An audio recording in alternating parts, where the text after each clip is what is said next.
Hey Lampworkers, it's Amy here again from Two Glassy Ladies and Lampwork by Amy, made for you, lampwork.etsy.com.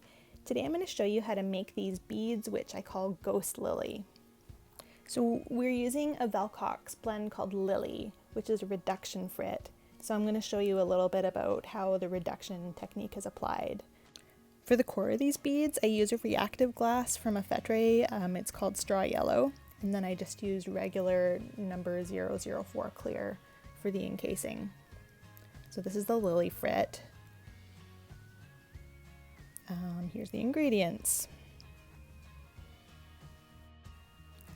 So I'm going to start with just a little spacer sized bead of the Straw Yellow. This is kind of an interesting glass. I think that it's got something reactive in it. I think it might be sulfur. I don't know, I find as a base it just brings out a little bit more interesting colors out of the reduction frit. I don't know if that's just in my imagination. So now I'm rolling the base bead into the Lillie frit, and yeah, just kind of show how much frit I get on there, which is like a decent amount. And then I'm going to melt all of that in. I should mention that Lillie is actually a 104 COE frit blend, which most of them are 96, so in this case we can actually use as much as we want with the 104 glass.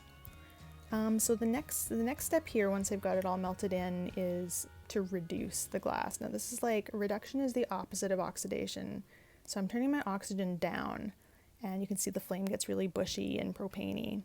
And then I'm just kind of like very lightly, I'm spinning the bead just very lightly in there, and like I'm not like full on sticking it into the flame. You can almost kind of see the reduction happening on the surface of the glass when you're looking at it, and you'll see the metals coming to the surface. You can't really see it too well from these photos, unfortunately, but you will be able to see it yourself as it's happening when you're working on it, and you can see it's starting to look a little bit metallic. So once you have that, you want to keep it warm, but you don't, if you put it back into the oxygen-rich flame, you can kind of burn all that off, which you don't want. So you want to kind of keep it warm, get yourself a big gather of clear, and get it wrapped around there like as fast as you can to encase what you've just created with the reduction. And then you can just finish off the encasing. So I do like one big stripe around the middle, and then I do one at the north and south poles of the bead. That's how I encase. Different people have different encasing techniques, but that's the one that works for me. And yeah, once I've done that, I can just melt everything all in.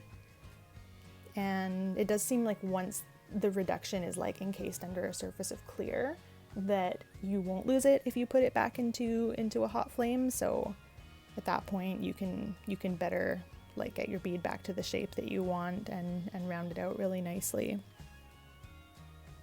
And then that's ready to go in the kiln. So that's it. This is what they look like once they come out. So you can see there's kind of like ghostly kind of blues and some kind of like light silvery beigey colors, almost like a lilac.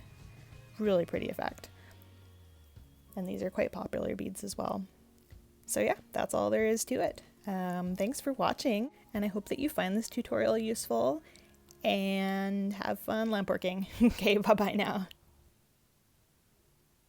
Two Glassy Ladies Productions.